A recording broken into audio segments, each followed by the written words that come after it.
At a county auction, a wooden crate from a shuttered Ozark switchboard slid open. Inside was a wall telephone set with its cords cut, a thin night book that logs a call at 12:17 to a place not on any map, a roll of unpunched toll tickets, and a wax cylinder labeled Test. When we played the cylinder, the hand-crank magneto gave 2 short rings and 1 long ring. A distant bell answered, and a woman's whisper said a word the county never billed. The crate was pine, dark with oil at the corners where hands had learned it. Someone had stenciled "Exchange Property of County," and later tried to rub the letters off with solvent. The lid fought the way old lids do, and then came free with a sound like a floorboard remembering boots. The instrument inside did not try to be charming. It was a 3-line wall set with a small wooden switchboard hinged to it, the kind of board a rural exchange uses when a town is too small for a full room of operators.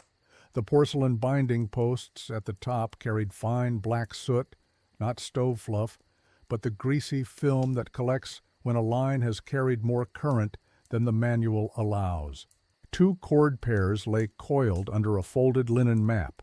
The cords still had their brass plugs. The knurling on the plugs was smoothed flat in places where teeth had helped loosen them. 1 cord ended in a clean knife cut, the insulation sliced on an angle, the copper splayed like a cut nerve. That is not how a company retires equipment. That is how someone silences a back door. The linen map showed the normal party line loops radiating from town. A bold red hand line had been added later. It skirted the mill and bent toward a single word the printed plates never knew: Ash Row. There were no house numbers, no subscriber names, only a dash like a mouth held shut. The night book lived behind the operator like a second conscience. It was cloth-bound and thin. Daybooks brag. Night books confess. This one gave the weather in one word: honesty, sleet, mud, high. It recorded coils blown and boys knocking for "hello girls," which is what men called women at boards when they wanted to be rude inside a joke. Then a page changed tone. The entries stood up straight. 0021 Doctor to Millback, 0103 Sheriff to Crossing, 1217 Stray. The word "stray" was written hard enough to bruise the page below. Beside it, in softer pencil, the operator noted the crank pattern for the call: 2 short rings, 1 long ring. Under that she wrote a quiet verdict in pencil: no ticket. Tickets were in the crate, toll slips, pre-numbered but unpunched. Each blank stood for money no one collected. A small perforator lay wrapped in cheesecloth. The lever had a crescent nick on its bite. We later matched that nick to the same crescent on a handful of toll stubs stored at the courthouse window. The nick married the crate to the desk where minutes turn into money. Someone moved calls through after midnight without letting the nick bite paper. The wax cylinder wore its title in a school hand: Line Test. We set a horn to it and cranked. First came the magneto handle spun twice, and then once long. The wall set bell answered with the soft drag of metal against metal. Then a second, thinner bell answered after a breath. A woman's voice spoke low, the way an operator speaks when she is not supposed to be on duty. She said, "Nurse?" A man's voice, half swallowed by distance, answered, "Kitchen."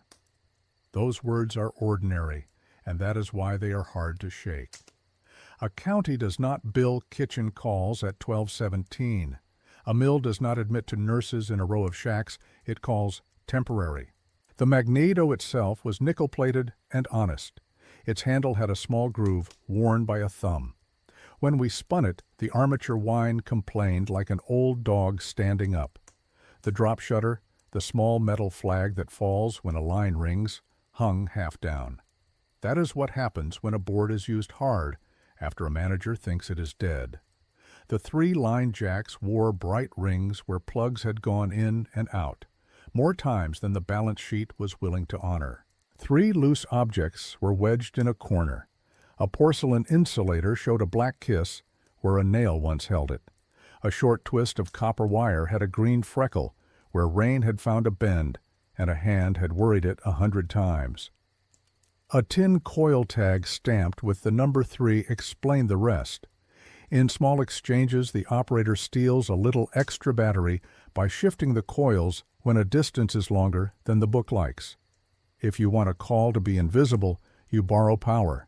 You do not ask for it. A single cabinet card photograph was tucked into the night book as a marker. It showed a corner of the exchange that was hardly a room, a window, the board on a rough wall, a stool with one short leg, a teacup with a chip. Nobody stood in the frame. A wool shawl was folded on the stool. Someone had pressed tacks into the window frame in a rough arc. They were places to hang paper loops that were not meant for a manager's eye.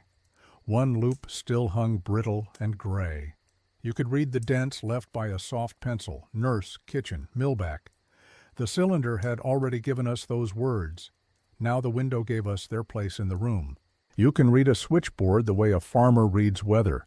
Lines where a cord drapes and learns a settle tell you which jack is used most. Bright brass at a jack tells you someone wipes it with a cloth because that line matters on nights when trouble comes. A scratch near the magneto handle says a ring is often cut short by a hand that works too fast. These small marks repeated. The red spur to ash row on the linen, the soot on porcelain, the burned insulator. None of it announced a ghost. All of it described a practical cheat that served need, a parallel drawn out beyond the company's patience so the wrong people could reach the right people without paying first. The human weight sat in a pocket at the back of the nightbook. It held a calling list on ruled paper, written in the same hand as the cylinder label. The top line was underlined, midnight. Then 5 entries, each with a code instead of a number. Nurse, 2 short, 1 long. Kitchen, 1 short, 2 long. Millback, 3 short. Doctor, lift on 1. Sheriff, leave switch. Beside the last line, the operator had drawn a tiny ear. It was a private joke to remind herself to stay on the line and listen after she connected. You cannot bill a call you pretend not to hear. We made the pattern speak. At a table with a shaded lamp, we spun the magneto 2 short and 1 long, and listened through the old receiver cup as the drop shutter finally fell. On a second line, we clipped a farm bell. It answered 2 beats later. Distance revealed itself in time. We whispered, "Nurse," and on the wax cylinder, that same shape of air came back to us, years older, but still itself. Then we took the toll perforator and set a ticket under its jaws. The crescent nick matched the bite in the courthouse stubs. This time we did not punch. We steadied the lever and kept it from biting. That half-second of stillness felt easier than it should. A person who can still a hand for half a second can make money invisible. The county will say the exchange closed because a new trunk line made it redundant. The manager will say party lines are dangerous at night and invite lawsuits. The mill will swear Ash Row does not exist, only a nickname for a temporary camp. The crate does its own arithmetic. The roll of unpunched tickets equals the missing bytes in the desk drawer. The burned spur equals the red hand line that runs outside billing. The 1217 in the nightbook equals the hiss and whisper on the cylinder. The knife cut on the cord equals a decision and not a retirement. People will look for a name and the board gives one without asking. On the inside of the back panel, under where the map sat, a pencil wrote May at midnight. It had been rubbed with a thumb as if to hide it and keep it at the same time. It is not romance. It is a habit. You name the person you will wake if everything goes wrong. If you cannot bill a call, you bill a conscience. Nothing about a 1217 call needs the supernatural. It needs a clock, a stove, a bunkhouse, a child breathing bad air, a woman deciding whether to spin a magneto and own what happens next, a sheriff willing to be on a list he will deny, a doctor who sleeps near his boots. The copper stained our palms green, the wax made our ears ring after the cylinder wound down. The linen map smelled faintly of flour from the store that sold it long ago. This was not a museum piece. It was a tool caught between two owners, the company that stamped it and the town that used it after closing time. Telephone companies love arithmetic the way railroads love clocks. Every call is a coin, every minute a line on a ledger, every ring supposed to end as a hole punched clean through a ticket. That is why what we found next is not romantic at all. It is accounting that refuses to add up. The county kept a drawer labeled Toll Reconciliation. Inside were weekly tallies from the exchange, the kind of thin blue forms and operator signs with a pencil that squeaks. Each sheet listed date, number of toll calls, total minutes, cash on hand, and a running shortage or overage. The winter that matches the crate gives the same neat entry 3 weeks in a row. No shortage. Then, in the week that holds the mark 1217 in the nightbook, the neat hand becomes tight and upright. Nickel variance, 1 roll of tickets unaccounted. The signature is the same, the posture is not. People change their handwriting when they expect trouble. The courthouse had saved a small stack of used toll stubs as examples. They all carried the same crescent bite from the perforator in May's crate. The bite lives in the lower corner like a crooked smile. But for 2 weeks after 1217, there are no stubs at all. The reconciliation sheets still report toll minutes. The cash line still shows coin counted at the window. The drawer contains nothing to prove those minutes happened. It is as if money walked from pockets to desk without touching paper, which is exactly how you make a favor look like a rule. Operators wrote not only in ledgers, they wrote in carbon. In the bottom of the drawer, under spare gummed labels, lay a thin run of carbon copy pages used to train new girls. Carbon catches more than ink. It catches pressure. When we tipped the sheets under a lamp, the ghost of a line stood out where a pencil had bent fibers instead of coloring them. A column that should have read line 1, line 2, line 3 instead shows a 4th vertical track without a heading. Against that track a few words ride up and down the page. Midnight, kitchen, no ticket. There is no ink. There is only the memory of a hand pressing harder when a rule was being broken. The company's billing book gives another angle. Small exchanges sent a monthly statement of revenue minutes to the district office. They reported only long-distance tolls, not the free local chatter of party lines. The month before the crate, the exchange reports no midnight minutes at all. The month of the crate, 3 consecutive nights, show a small spike in revenue minutes, beginning just after midnight and ending before 1. The next month, the spike is gone. If you trust only the district office, the town had a strange habit for 3 nights, and then stopped. If you put the district book beside the roll of unpunched tickets, the habit becomes a choice. Someone let the minutes move and kept the money from moving with them. Coins tell stories even ledgers cannot. The cash drawer under the toll window came with the desk. We pulled it and found trapped behind the runners a felted drift of dust and 5 coins. 4 were nickels from years the exchange still bought lamps by the barrel. 1 was a punched brass token from the mill store. It carried a side hole for a ring. Toll windows do not take store tokens, not in a world where district offices count everything. But a person working past midnight will take whatever keeps the stove alive and count the shortage later with a straight face. The 1 month that shows those 3 nights of midnight minutes is also the month the treasurer's petty cash shows a cold week and cold chits redeemed at county window. The arithmetic closes if you let the store token stand where a nickel should sit. There is a second drawer thin as a hand.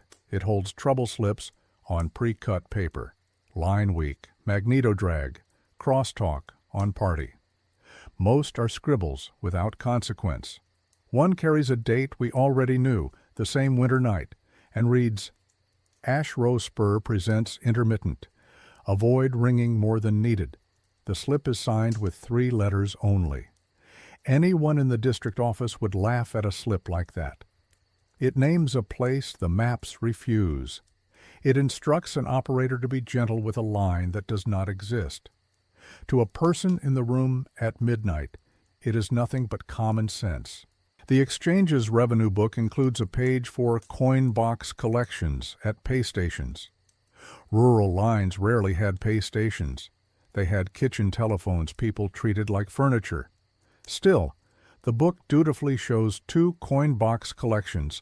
The season maize board ran hot, one at the depot, which makes sense, and one listed as Camp Road. Camp Road does not exist on the subscriber list. The coin box entry shows a total of 0 and a note, box locked when found. That is a sentence that admits someone mounted a pay station where a map would not draw a square, and that the only person with the key did not intend anyone else to open it. We walked the numbers like you walk a fence line. The day ledger says 12 toll calls on the day before the night that matters. The reconciliation sheet tallies 12 stubs with the crescent bite. The district book receives 12.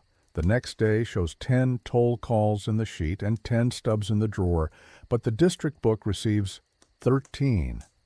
The difference is 3 midnight minutes that went up the wire and treated the district like a bank, while the local desk treated them like the price of keeping a list of names. That mismatch happens 3 days in a row and nowhere else that winter. Arithmetic alone can dull a listener. So we put the papers aside and stood in the old exchange room at dusk to watch what minutes would do. The building leaning now had once held a clock that kept the girls honest. We set a pocket watch to the district time and waited. When the minute hand reached the number 12 with a jump only old springs make, we moved the magneto in the pattern the night book had recorded, 2 short rings and 1 long ring. In the next room, where we had hung a salvage bell on a loop of wire, metal answered. The drop shutter fell with a satisfying click. We took a roll of blank tickets from the crate and placed one under the perforator. In one hand we held a nickel. In the other hand we held the lever still and did not punch. The nickel stayed on the desk. The minute went down the line anyway. We built one more small test that money men in town would not love. In the courthouse we found a small guide for auditors on how to spot petty theft. It says to count staples, wipe ink, and weigh ticket rolls. Ticket rolls lighten by almost nothing when a few are removed. They lighten by a lot when a month disappears into a stove. The roll in May's crate weighed light by exactly the number of tickets an operator would go through in 3 nights if she punched nothing and wrote no ticket in pencil to keep the math from being a lie. No one intended to test it that way. The crate did it for us. The peculiar thing about telephone time is that it moves in 2 directions at once. The girl at the board lives by rings and drops. The district office lives by months and columns. If you want to hide a favor, you do not change the rings. Everyone hears those. You change the columns. You make 3 nights look like a smudge in a tall stack of calm. When May wrote "stray" at 12:17 and no ticket beside it, she was doing the opposite. She fixed the ring in a book small enough that someone kind could find it later. She let the month be a lie and the minute be the truth. A skeptic will prefer that the marks on the carbon were scribbles made later by bored teenagers, and that the nick on the perforator finds twins everywhere in the county by coincidence. They will say the mill token fell behind the drawer because a clerk liked to fidget and not because midnight needed a currency district offices did not recognize. They will say the coin box at Camp Road was an empty joke.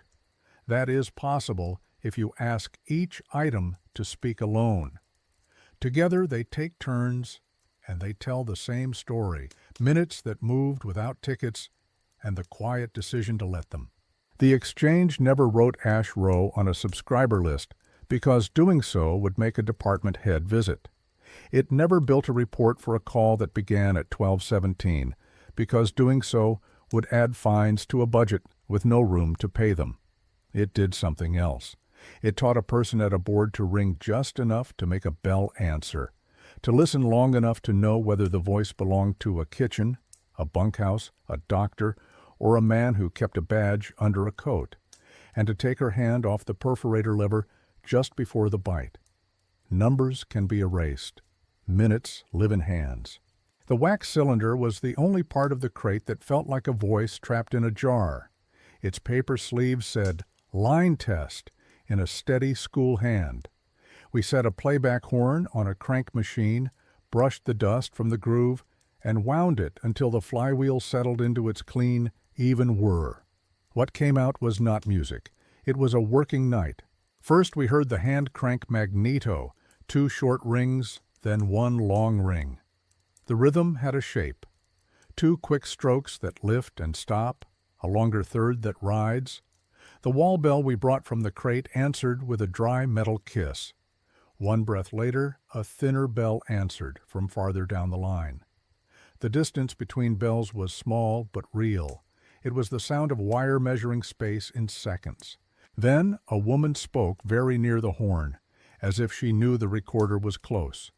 Her voice had the plain, brave tone of someone doing a job while hoping not to be seen doing it.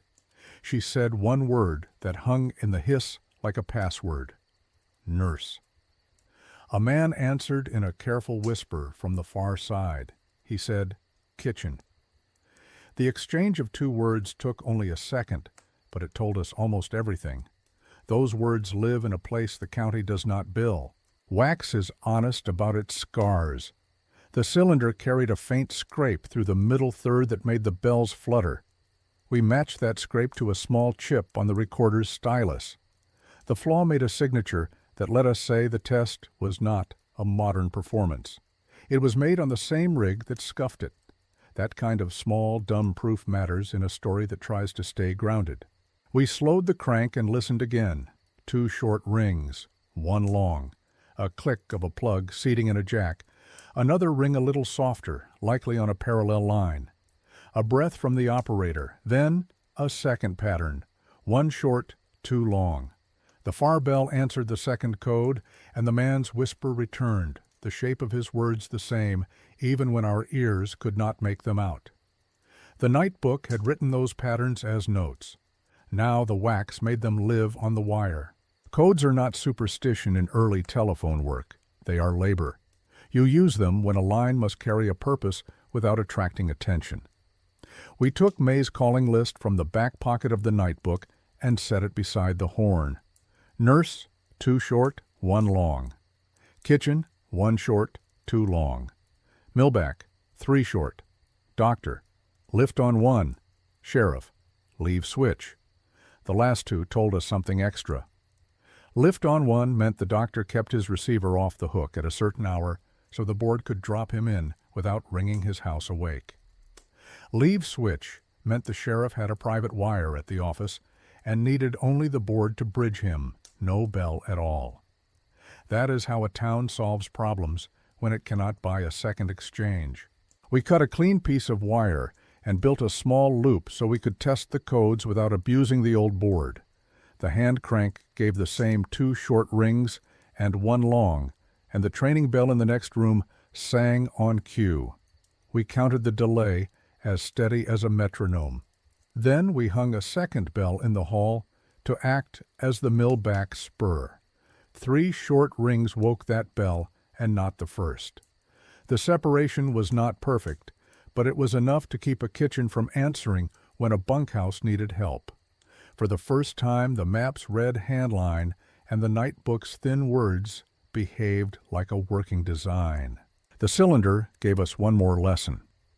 After the second set of rings, there is a faint scrape of a plug drawn halfway and pushed back. That sound belongs to a move operator's call, hover. You press the cord plug just to the contact so you can hear a line without committing to the connection. It is the small trick that lets an operator monitor danger without making more of it. The little pencil ear drawn beside sheriff on the call card now had a physical twin in the wax. Half a second of listening disguised as a fumble.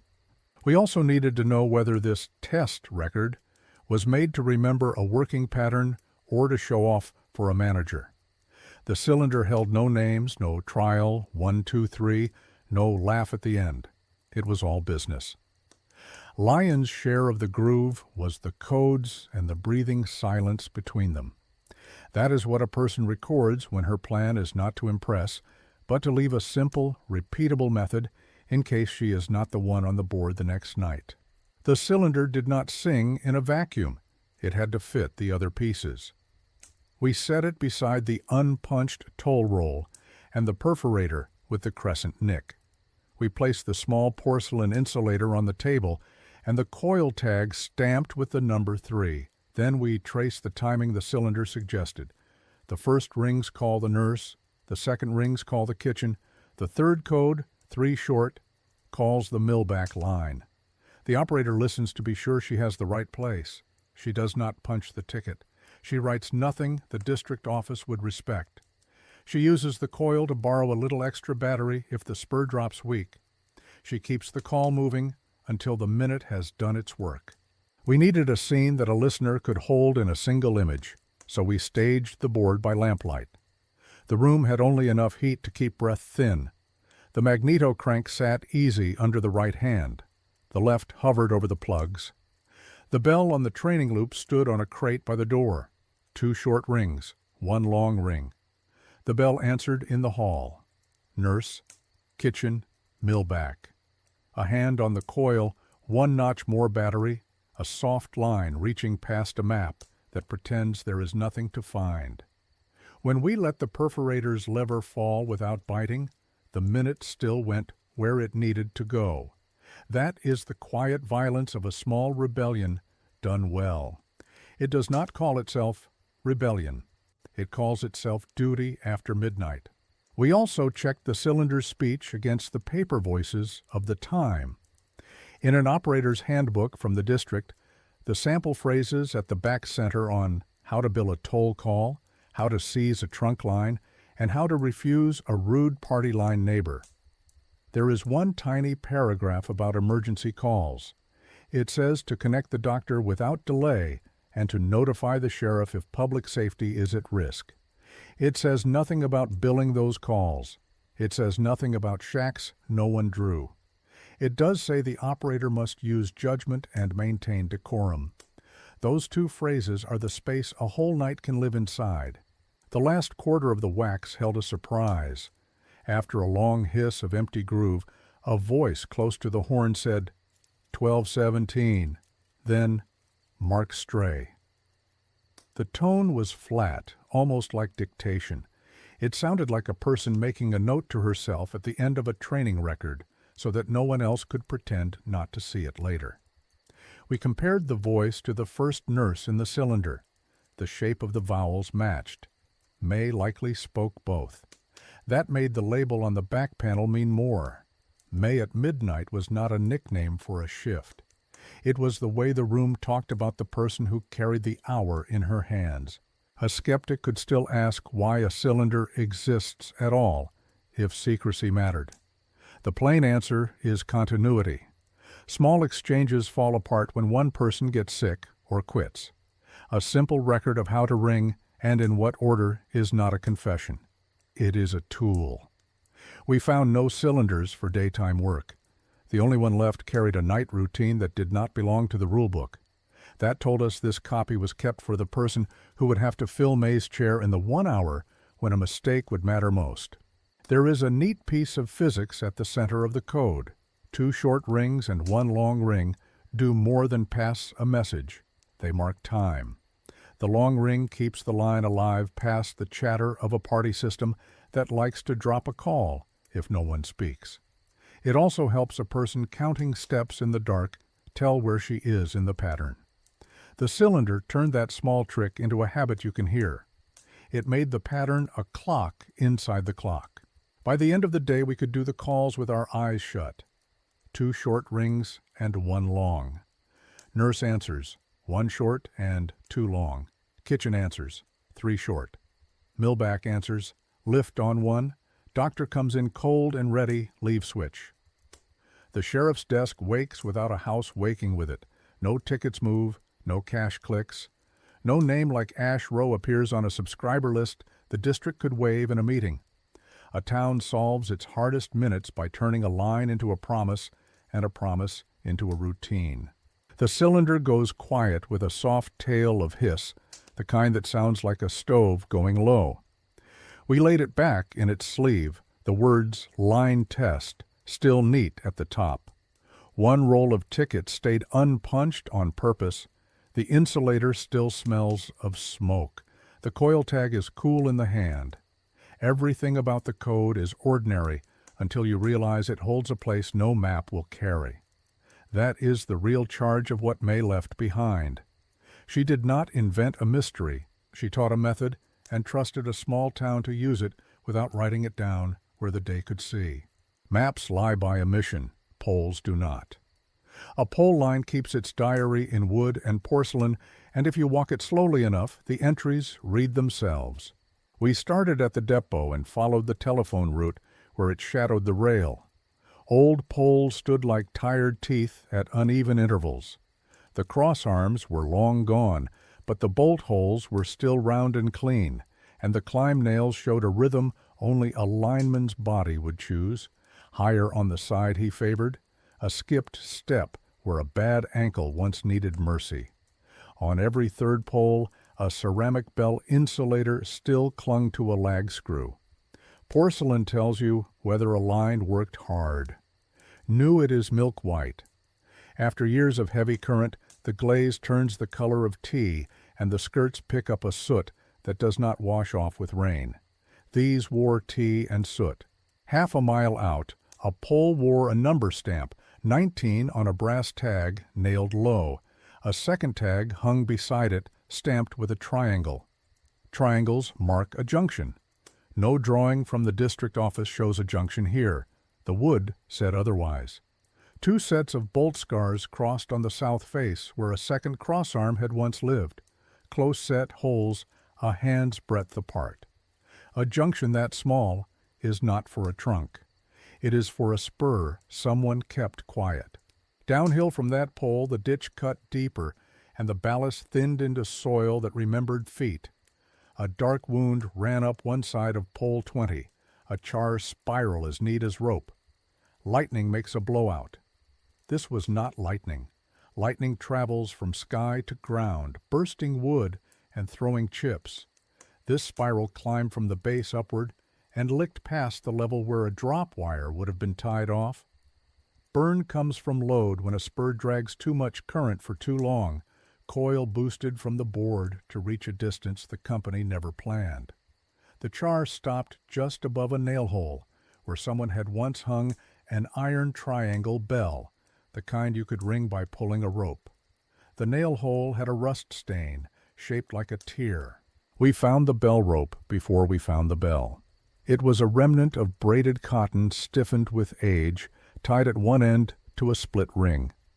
The fibers showed 2 kinds of dirt. One was the fine soot that lives in switchboard rooms. The other was the red-brown that comes from mud and hands. A bell that once hung on a pole had come down and moved to a porch. The rope remembered both lives. On the ground nearby, under leaves, a small iron bracket turned up with 2 countersunk holes and a bite mark where a clapper rides. The bracket belonged to a hand-wrung triangle. The triangle itself was gone, but the bracket and the rope agreed on where it had lived. We lifted our eyes and looked for glass. In these hills people salvaged everything. Blue and green glass insulators went to kitchen windows and garden posts.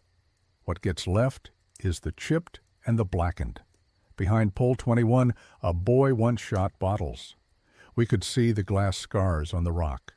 On the fence line beyond, 2 glass insulators still sat upside down on pickets like little hats. They were clear with a faint purple tint. The manganese sun changed old glass shows. One carried a smear of greasy black along the skirt. That smear is line lightning arrestor output, the path a surge takes to ground through a carbon block when the air is damp and the coil is helped hard from the board. The district office would say no one used arresters on a spur. The glass argued. We left the rail and followed the red hand line from the linen map in the crate, pacing toward the mill's worker row. Ash Row had no placard. The ground named it with cinders. Behind the first bunkhouse, a short pole lay on its side, cut years ago. A porcelain knob insulator still clung to its top with a single nail. The knob wore that same tea color and a black kiss along one lip where wire had arced when a connection loosened, and rain did the rest. That kind of black shows a habit, not a storm. If a spur was tied into this row, it was tied here. We dug where feet had chewed the mud hard. 3 inches down, we hit copper. The wire was soft with green freckles and came away in a lazy curve. Verdigris blooms under the varnish where human hands have polished a place smooth by habit. This piece had a polished thumb length near one end. A person had gripped it there over and over to make or unmake a quick tie. The other end was hammered flat and curled like a shepherd's crook, a lineman's field tool made from a scrap when no proper hook was at hand. A bought hook looks pretty. This looked like work. At the corner of the bunkhouse, a ground rod lay hidden under moss. It was not a proper rod. It was a length of wagon iron driven down into the dirt and wrapped with copper, where the spur likely returned through earth. On its side, the iron carried 4 gouges in a row, shallow and even. Those marks matched the teeth of a flat wrench used to hurry a loose clamp in the rain. The wrench slips. It leaves a history. A man from the mill watched us and kept his hands in his pockets. He had the posture of someone who learned to mind his words before he learned to write them. He called the place Back Row, not Ash Row, and said the old phone was only for the foreman. We nodded and kept to the ground. There, under a porch step, a little wooden box with a tin lid turned up, watertight by luck. Inside were 2 carbon blocks and a cork with a hole drilled through it. The blocks were scorched on one face where arcs had lived. The cork smelled faintly of kerosene. Someone had improvised an arrestor from what a country store could sell: lamp oil to keep damp down, carbon to take the bite when a coil was pushed too hard. A foreman does not keep carbon blocks under a step for beauty. We needed more than found hardware. We needed behavior. So we built a light loop with a low battery, a bell, and a length of salvaged wire. We clipped the loop to the chopped stump of pole 20's drop and to the ground rod at the bunkhouse. The bell whispered, not a full voice, but enough to tell us there was still a path. We shifted the coil tap on May's board 1 notch richer. The whisper became a timid ring. We did not hold it there long. Old wood will smoke if you ask it to live like it did in its prime. But for a breath you could hear what May heard in her head when she gave 2 short rings and 1 long, and waited for a thin answer from a place the book did not name. On the way back we checked the poles for crosstalk scars. Crosstalk leaves patterns on insulators, little gray arcs between skirts where wet air turns chatter into sneak currents. On 3 successive poles, the inside skirts were smudged on the spur side and clean on the roadside. That is what you expect when a private parallel rides close to a public loop and only wakes at night. We photographed each smudge and set a coin for scale. You cannot bill a smudge, you can measure one. The last piece of proof sat right where a proper company man would never leave it. At the bottom of pole 19, half buried, lay a tiny brass tag the size of a thumbnail with a single punched hole. The front was blank. The back carried 3 letters scratched by a pocket knife, shallow but plain. MMA, May at midnight. It was not a signature on a confession. It was a charm left where a hand could find courage in the dark. An operator without a field crew will walk alone after a storm. She will mark her poles the way sailors mark masts, not for management, but for themselves. There is an idea that phone lines are clean math on a plan, and that anything off-plan is mischief. In small places, wire follows need long before it follows law. The district drawing shows a tidy trunk down Main and 2 party loops into farms. The red hand line shows the way people actually lived after midnight. The porcelain turned T, the char spiral on pole 20, the improvised arrestor, the ground rod with wrench bites, the polite whisper of a bell on a line we rebuilt for only a heartbeat. Each piece makes the spur more stubborn than a sentence ever could. A county train can be timed with a watch. A wire like this has a different clock. It wears minutes into wood. It teaches hands how far to turn a coil before a bell will answer out past the edge of a map. And when the board finally goes silent, it leaves behind exactly what we found. Green freckles on copper where a thumb lived, soot baked into porcelain where a current walked, and a little brass tag with 3 letters that matter only to the person who had to make a decision every time 1217 knocked. 17. Machines tell you what happened. People tell you why. The switchboard gave us rings and drops. The poles gave us burn marks.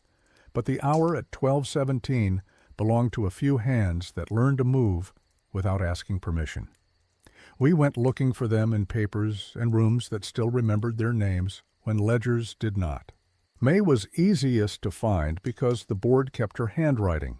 Her real name sat in a church ledger under confirmations 20 years earlier.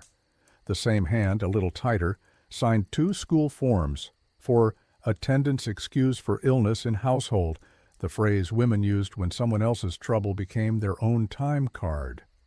A faded photograph taken on the steps of the exchange on a fair day showed 3 operators in white shirtwaists smiling too hard the way people do when they are not paid to. May was not in the frame. A wool shawl lay over the end of the bench, the same folded shape we saw on the stool in the cabinet card tucked inside the nightbook. On the back of the fair day photo, someone had written, "May's turn on the crank." The others held the room in daylight. She held it after. Her pay envelope, kept in a box of scraps by a niece who could not bring herself to throw papers away, told a quieter story. The rate climbed 5 cents after the flood year, then fell again with no note when new trunk from city came through. On 3 envelopes, a pencil line marked coal, then a number smaller than the stipend the county offered to families who took placements. The operator's chair did not earn enough to heat a kitchen. A person who lived on that money would have to change what counted as paid work. After 12, you make a town run because the regular shift ends at 9 and grief ignores schedules. You do it for nothing or for script handed through a window that pretends it never touched your palm. The lineman with missing fingers was harder. The mill called him a carpenter. The railroad called him a section man. His daughter kept his pocket Bible, and between Psalms and Proverbs, a folded page carried a sketch of a pole with numbers beside each step up. The notes were for a boy. Skip nail 6. Do not trust 14. Turn at the knot. You can teach a son a climb in a parlor if you draw it right. The same Bible held a letter from the district office denying a pension claim for injury not sustained on company time. 2 fingers missing is the kind of fact a church notices during handshakes. No one remembered when he lost them. Everyone remembered he never stopped working at night. In a drawer in the sheriff's office, the blotter from that winter sat under twine. It read like a calendar of small storms. Drunks walked home, a mule wandered, boys broke a window, and then apologized. One early morning entry had no time and no names. It said only, "Went to row." No report below it, scratched faintly in the same hand. Thanks to the girl on the wire. Sheriffs are not poets. If he wrote thanks, it meant the call came when he was needed, and the person who woke him did it without making him explain why the county had a bill for it later. The doctor wrote like a bookkeeper, house calls, doses, stitches, the cost for each in tidy columns.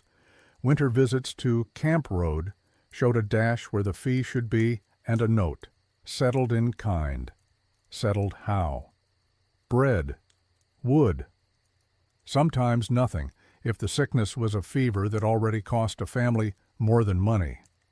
On the cardboard sleeve of his ether mask, a pencil had pressed a circle with a dot, the symbol doctors drew when a call was too quick and too sure to argue with. It meant answer first, ask later. He had drawn 3 such marks on the nights the district reported those little midnight spikes. He was a company man by day and a neighbor by night, and the second role won without asking permission. The person listed as kitchen in the night book was not a kitchen. It was a girl placed as a helper where cooks worked. She could read enough to recite psalms out loud, and the foreman's wife taught her to copy them into a notebook that survived in a trunk under quilts. Between the psalms, a list in childish letters named matches by door, rope by bell, cup by phone.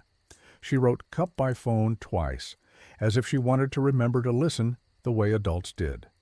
Under that, a line in a firmer hand repeated, 2 short, 1 long, the code for nurse. Somebody trusted her with the pattern and a bell rope. No rules permitted that. It happened because trouble arrives when men are tired and women are cooking, and the nearest person with sense is often a child. The mill foreman came across colder on paper than he did in person. He initialed accident slips with the same pinch every time. His ledger notes kept to numbers and dates. But in the back of his store account book, a grease pencil scraped May and then midnight on 1 line. Next to it he wrote coal, then a figure with a question mark. The question mark was not for his memory. It was for a conscience making room to settle a debt he could not put in the mill's books. The church never wrote Ash Row. The deacon did write names read in a list of doings for women, and soup carried to Row when the river iced and the stovewood went short. That one verb carried across all the papers. The operator wrote mark stray. The deacon wrote names read. The sheriff wrote no report. The doctor wrote settled in kind. Each sentence built a bridge over a hole left on purpose where a name should have gone. If you want a single moment to show how these people made a night work without turning it into a scandal, it is this one. The sheriff kept a habit of oiling his revolver on the first Wednesday of the month. The bench where he did it still sits under the window. Between the spots, oil left over the years, there is a thin groove as long as a nickel. A person laid a coin there and moved it back and forth while thinking. He did it often enough to teach the wood to remember the motion. On a corner of the bench, the same knife that made MMA on the brass poll tag cut a little notch. The notch fit the coin.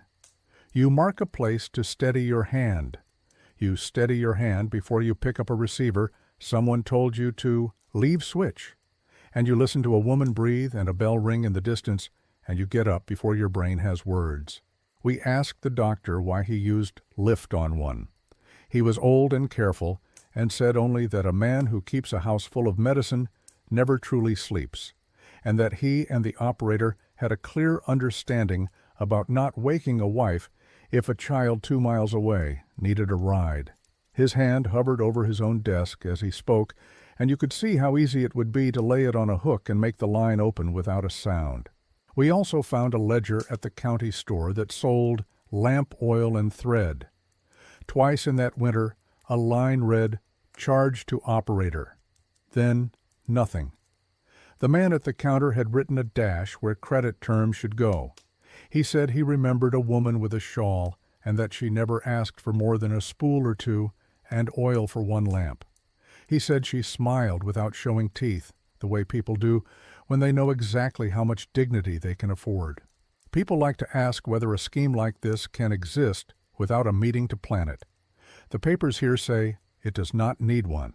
It needs a few people who trust each other's silence. The operator trusted the doctor to lift on one. The doctor trusted the sheriff to leave switch. The girl at the bell trusted the foreman's wife to keep her from being scolded for listening. The sheriff trusted the church to explain away soup where questions might have made it a scandal.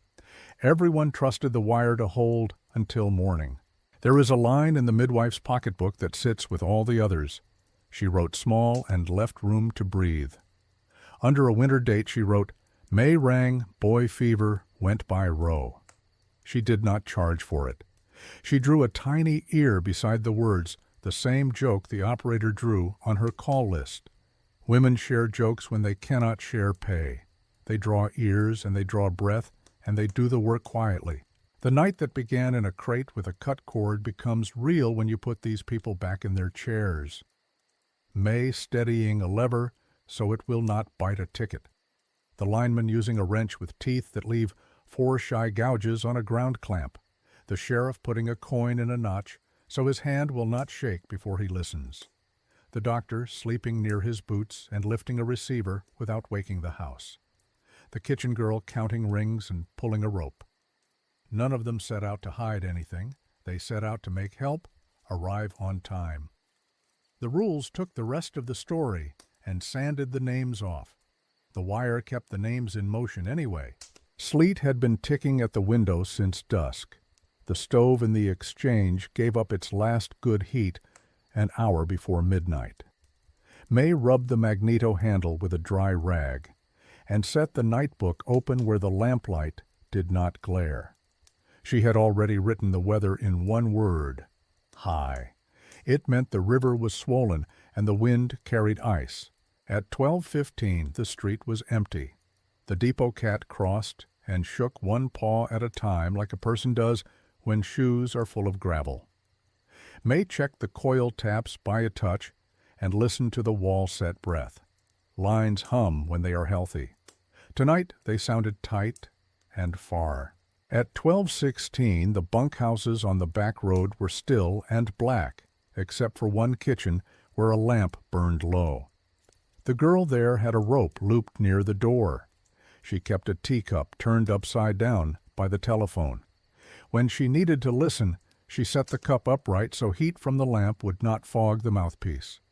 The foreman's wife had shown her that small trick. It kept grown men from seeing their own breath on the bell and asking why a child knew how the wire worked.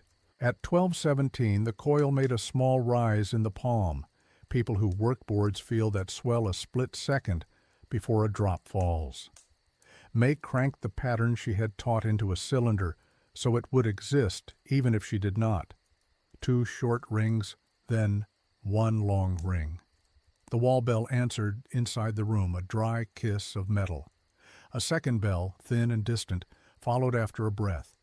It came from the spur that was not on any plan. The line sagged. The lamp guttered on both ends. That is what happens when a loop pulls from a board that is already hot. "Nurse," May said, so the person at the other end would know she had made the right line and the right friend. She took the doctor next. Lift on 1. He had slept in his boots since floods taught him what minutes can cost. The hook went up on his end without a ring. The board took a clean bite, and air moved in the receiver like a man drawing on a cold room. "Kitchen," May said, and gave 1 short ring and 2 long rings. The girl counted them out loud, as if the numbers were beads for a prayer.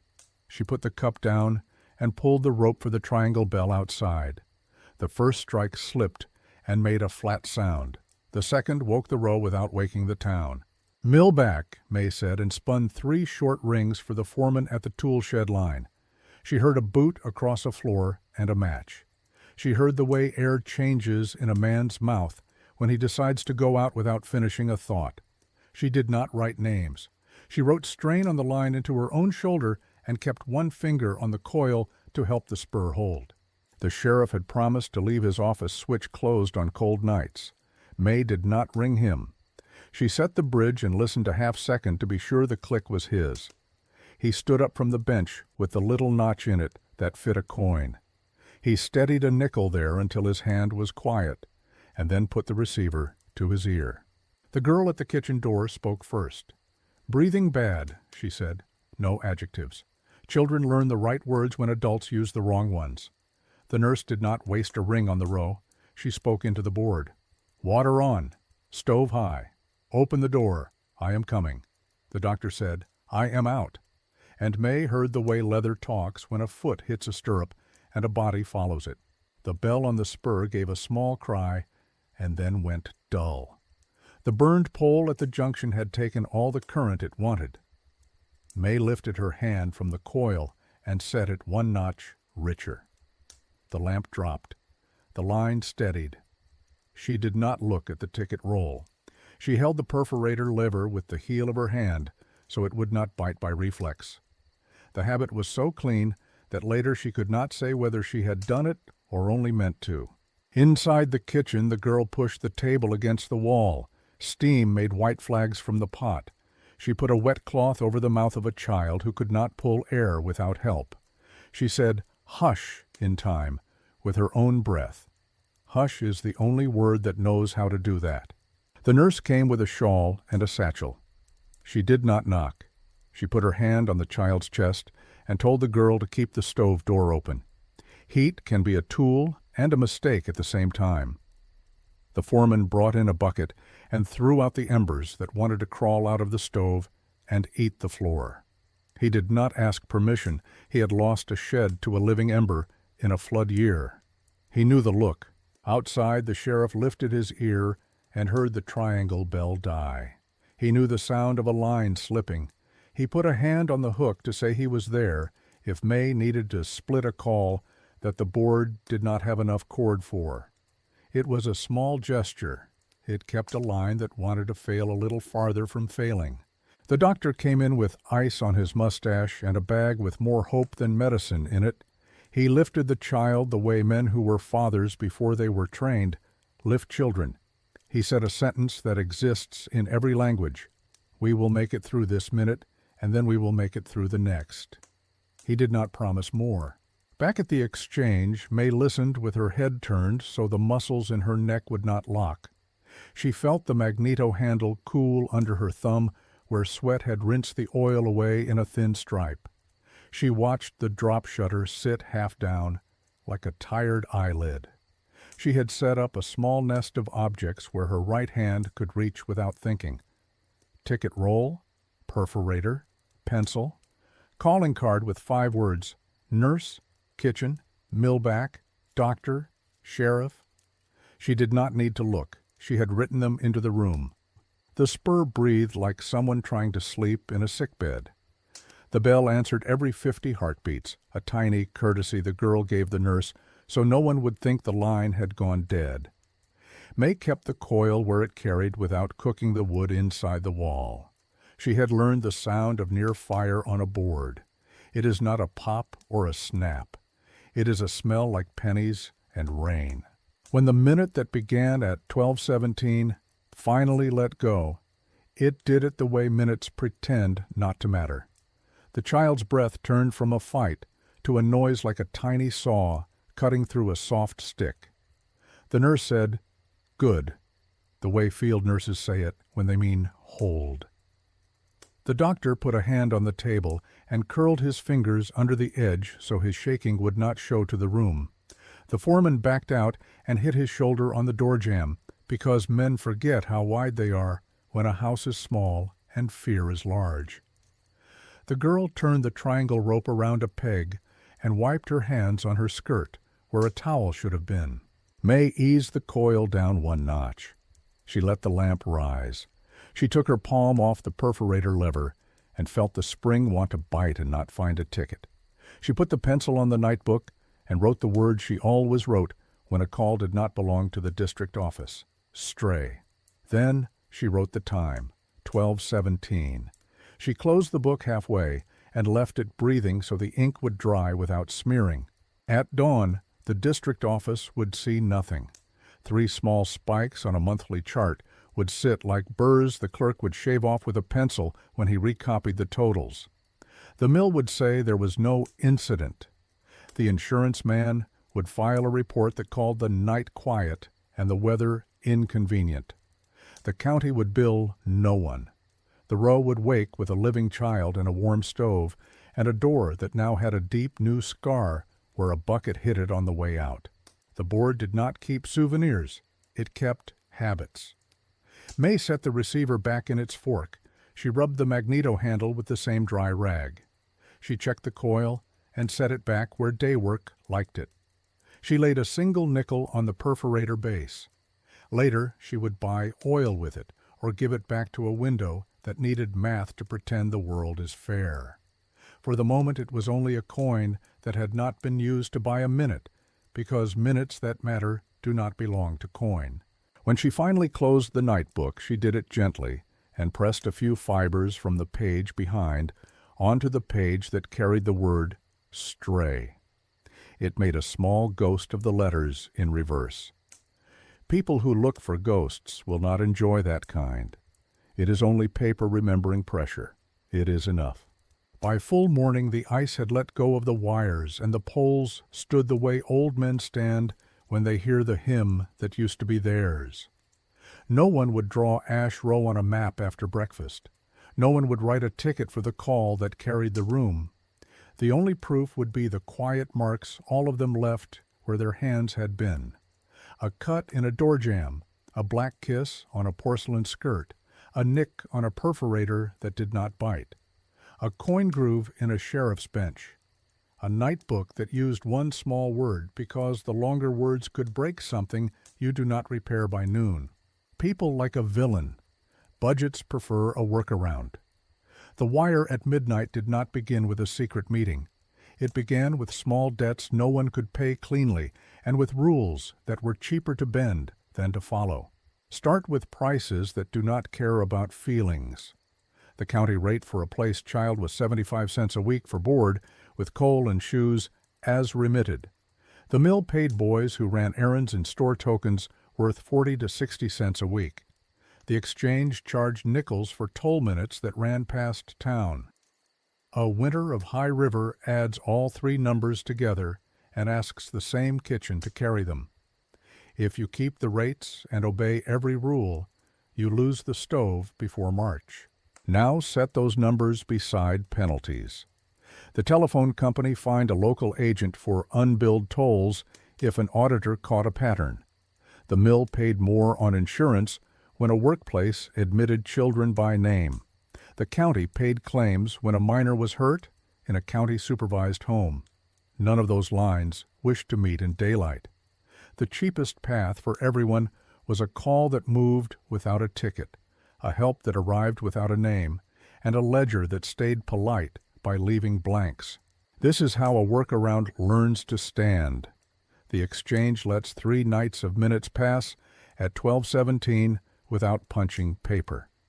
The district office sees a small bump in revenue minutes and assumes holiday chatter. The mill sees a warm stove in the row and a foreman who will get through the shift. The county sees no invoice and lets the coal chits flow across the window anyway, because the same families would be at the door by noon if the chits did not move. No one writes Ash Row. Everyone recognizes the sound of the triangle bell and pretends it was wind. Peak, the rate table moment, lay 3 sheets side by side. On the county sheet circle, 75 cents plus coal. On the mill sheet circle, 40 to 60 cents in store tokens. On the phone sheet circle, 5 cents per toll call and the fine for a missed ticket. Now add a 4th circle from the insurance circular, exclusions for injuries, not on company time. The logic points to the same answer. Move help at midnight. Do not make a record that forces anyone to admit a child lived at work. Let the phone carry the minute and drop it before breakfast. You can read motive in margins more clearly than in headlines. The overseer of the poor wrote reissue over the same set of initials with a weak hand and pressed the notary seal too hard. The blotter under the seal kept the bruise. A man who signs that way is not proud. He is trying to satisfy a rule and a neighbor at the same time. The mill foreman wrote, "May midnight coal," with a question mark in grease pencil on the back of a ledger. That mark is not about romance. It is about who owns the coal budget when a call saves a house and no ticket exists to spread the cost. The district telephone manager used the word advisement in a pamphlet about after-hours service. Advisement means we told you. It does not mean we will check. The mill minutes that winter adopted the same vocabulary. Meet advisement. No juvenile hires in daylight. Both sentences sit next to an increase in barrel quotas and a note about sackcloth delayed by flood. The paper acts like a man who has learned how to look right at you and talk past what you asked. Auditors leave their own prints. A small guide for local audits told men to weigh ticket rolls and count perforator bites. It did not tell them to look under the runners of a drawer. That is where the mill token fell and stayed, and where 4 nickels gathered the dust of a month that appeared clean in the district copy. If a person at a window used a store token as a stand-in for a coin, it was because the line between the mill and the county had already blurred. Money obeyed need, not departments. The fine print never caught up. There were policies in the state book no one loved. One called unauthorized night placements improper. Another advised schools to keep children at home during flood weeks. Another warned exchanges to avoid parallel lines that ran near mills because noise and blame travel the same way. None had teeth, all had tone. The tone said, "We will not look if you do not make us." The county and the mill did not make anyone look. The exchange made minutes work and left the tickets alone. The sheriff's blotter knew the grammar. He wrote, "Went to row." No report. Those 2 sentences perform a trick. They call something by its real name when a person needs it, and then erase it in the next line so that a desk does not carry the word forever. The doctor's book worked the same trick. House calls to a place the subscriber list never drew carry a small symbol for answer first, ask later, and show fee settled in kind. The deacon's note for women says, "Names read and soup carried," a pair of verbs that keep rooms alive without turning a neighbor into a case. The switchboard itself reinforced the same logic. The code did not dial a number with a name. It rang patterns understood as jobs. Nurse, kitchen, millback, doctor, sheriff. A pattern can be heard from a bunkhouse door without making a house pay a bill for it later. A pattern can be taught to a child in a kitchen without filling a ledger with the child's name. A pattern can run past 12:17 and stop at 12:30 and leave only a smudge of soot on porcelain and a warm iron triangle that says, "The bell earned its keep." People worry that workarounds become habits that excuse harm. Sometimes they do. In this case, the harm was already there. Flood years pushed men into row housing. Tight wages pushed children into rooms where they breathed mill dust and stove smoke. A proper program for night nurses did not exist. A second exchange for the row would not be built. The workaround held the town together at the exact point where printed options ran out. You can see the habit harden in iron. The switch stand at the rail wore deeper grooves on the red side than on white, which means stop more often than go in minutes that did not count as minutes. The telephone spur wore a char spiral up a pole, which means coil boosts drew more current than a neat plan would allow. Both grooves come from repetition, not one wild night. A practice became a method. A method became the way people expected the edge of a map to behave. The county did not erase the line by cutting poles. It erased it by talking around it. Meeting minutes mention a new trunk from the city and a plan to consolidate service. They do not mention how a kitchen girl learned to count rings out loud in the dark. The district office mailed a letter about daytime operator decorum. It did not mail a letter about what to do when a stove throws sparks at the same time a child cannot breathe. The erasure looks like clever language, not like fire. If a person needs a single human reason for all of this, it is this: dignity is more durable than policy. A sheriff would rather write no report than make a family into a headline.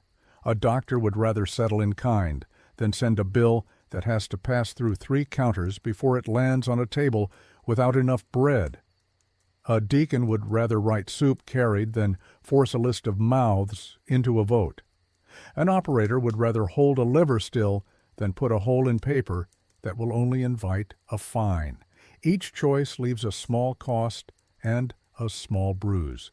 Together, they kept mornings bearable. There is a neat irony at the end of the numbers. When the district audited the exchange months later, the report praised a reduction in petty shortages and a steady hand on cash. It awarded a note for efficiency through consolidation. It named no names. In the same month, the county store ledger wrote oil to operator with a dash for price. The dash says the truth better than the audit. Efficiency does not know how to spell the hour when a town chooses its wire.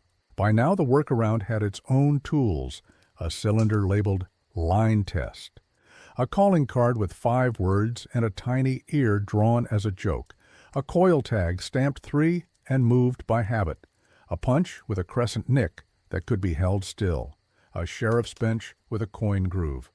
None of these make policy. All of them made a night hold. When people say the county erased the line, what they mean is that paper failed to carry the weight. The wire carried well. The line kept its proof in hands, in wood, in small dents you can feel with a fingertip. That is not an apology for rule breaking. It is an account of how rules leave rooms empty if someone does not make room for life. We asked the story to stand without names. It gave us copper and paper instead. Each piece was small enough to lose in a drawer. Together they lined up like rails. On the table, the night book opened to a narrow page that says 1217 Stray in a firm hand. The wax cylinder that carries 2 short rings and 1 long ring, a distant bell, and the plain words nurse and kitchen. A roll of unpunched tickets and the perforator with its crescent nick held still by a steady palm. A linen map with a red handline to a place the district never printed. A porcelain insulator, the color of tea with a black kiss, where a coil carried more than a rule allowed. A coil tag stamped with a 3, warm once with borrowed battery. A short length of copper with green freckles and a thumb-polished patch where a hand learned its grip. A ground rod made from wagon iron, its clamp bitten 4 times by a slipping wrench, a triangle bell bracket, and a rope stiff with coal soot and weather. A tiny brass tag scratched with 3 letters a pocket knife could manage, MMA. Set beside them on purpose the polite books that tried to make daylight look normal, the district revenue sheets with a 3-night bump after midnight, and then calm. The county toll reconciliation forms with nickels counted and stubs missing. The mill store ledger that writes coal to operator with a dash where price should sit. The sheriff's blotter that says, went to row. No report. The doctor's notebook with circles that mean answer first, ask later. The church list that says names read and soup carried. None of these shout. None of them need to. We took each piece back to where it belonged and asked it to behave exactly as it would have in the hour that started at 12:17. The cylinder sang its pattern, and the training bell in the hall answered. After a breath, you could count. The coil on the board added a notch, and the wire at the spur whispered like tired lungs, and then found its voice. The perforator hovered above a ticket and did not bite. The nickels sat on the base like a small promise left for morning. The map lay under a weight, and the red line curved past the mill the way feet already had. Then we left the table and walked the ground one last time with a watch. The burned pole at the junction still wore its char spiral up to the height where a drop would catch. The chopped stump where a drop once fell still gave a faint ring when you bridged it to the ground rod at the bunkhouse with a low battery and nerve. The inside skirts of 3 insulators in a row still held the gray smudge crosstalk leaves when a private spur rides close and wakes only when everything else is quiet. The triangle's bracket held its bite mark. The rope's split ring still turned the way a sleeping knot turns when pulled by small hands. In the sheriff's office, we set a coin in the notch worn smooth on the bench and slid it back and forth. The wood remembered that motion and let a hand steady. In the exchange, we put the shawl on the stool and the pencil by the nightbook and the calling card with 5 words in May's pocket: nurse, kitchen, millback, doctor, sheriff. We turned the magneto handle with a dry rag the way she did when the oil lost its shine. The drop shutter hung half down. That permanent eyelid the board never learned to lift all the way again. None of it asked for a speech. All of it performed its old minute. You can, if you like, assemble this into 2 columns: what can be proved and what remains a whisper. What can be proved? A line existed where maps said none did. Porcelain wore soot in the place of boosted spur wood. Copper carried polish where a hand cured a quick tie. A wax cylinder captured a code, matched by the night book and by a test on hardware of the same age and scars. District sheets show 3 clusters of revenue minutes after midnight, when the local drawer shows no stubs. The sheriff's and doctor's books record movement without bills. A roll of tickets weighed light by exactly the number a person would go through in 3 nights, if she punched none. A perforator with a crescent nick marked courthouse stubs and could be held still to leave no mark at all. What remains a whisper? The child's name, the name of Ash Row written on a form anyone would file. The exact sentences the nurse used when the lamp guttered, whether the sheriff prayed before he picked up the receiver, whether the foreman's wife taught the girl to set the teacup by the mouthpiece or learned it from the girl. Paper cannot hold those without breaking the spell that let the wire work. The story keeps them where they were always kept, in kitchens and on porches, and in the small courage adults borrow from the room when a minute asks for it. There is one last objection you might harbor, that all of this could be a pattern we have wanted to see. To answer that, set your ear where a story like this keeps its balance, on the shape of the risk. If May had been a fabulist, she would have made a cylinder with names and triumph. She left a tool. If the foreman had wanted glory, he would have written his help into a report. He left a question mark next to coal. If the sheriff wanted credit, he would have named his good deed in his blotter. He wrote no report. If the doctor wanted to be thanked, he would have sent a bill. He circled a dot and wrote settled in kind. If the church wanted to teach a lesson, it would have sermonized. It carried soup. Work that wants to be praised leaves different marks. There is also the river. It rose that winter, quietly mean, the way mid-sized rivers do, enough to wet cords and sicken lungs and make stoves fickle. Floods leave ring lines on buildings and habits in people. The ring line on the exchange plaster sits where the coil tap stands today. The habit sits where a county learned not to wait for the morning if the night could still move information faster than a horse. By dawn, the practice goes back to being a rumor. The triangle's sound is just metal cooling.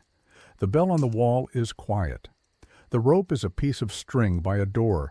The bunkhouses smell like soap and steam and old wood. A passing inspector will see nothing but a board ready for a part sale and a line due for consolidation. He will look at the shawl as cloth and at the coil as scrap and at the red line on the map as a childish doodle. That is fine. He is not the audience the minute was made for. Our audience is the person who knows how small marks keep a place alive. The person who understands that a stray is not an insult when a nightbook uses it. It is a permission. The person who hears 2 short rings and 1 long ring and does not hear code or romance, but a town choosing not to wait for a manager. The person who has kept a coin groove in a bench without noticing until a story pointed it out. The person who still owns a spool of thread and a lamp and a pencil stub, and has learned that the most honest tools are the ones a ledger never thinks to name. We did not need a confession to close this. We needed a minute and a set of hands. The minute still sits at 12:17, ready to be counted again by anyone who will walk the line and listen for the delay between bells. The hands are gone, but they taught the room how to behave, and rooms remember. The exchange remembers with soot. The pole remembers with char. The bench remembers with a notch.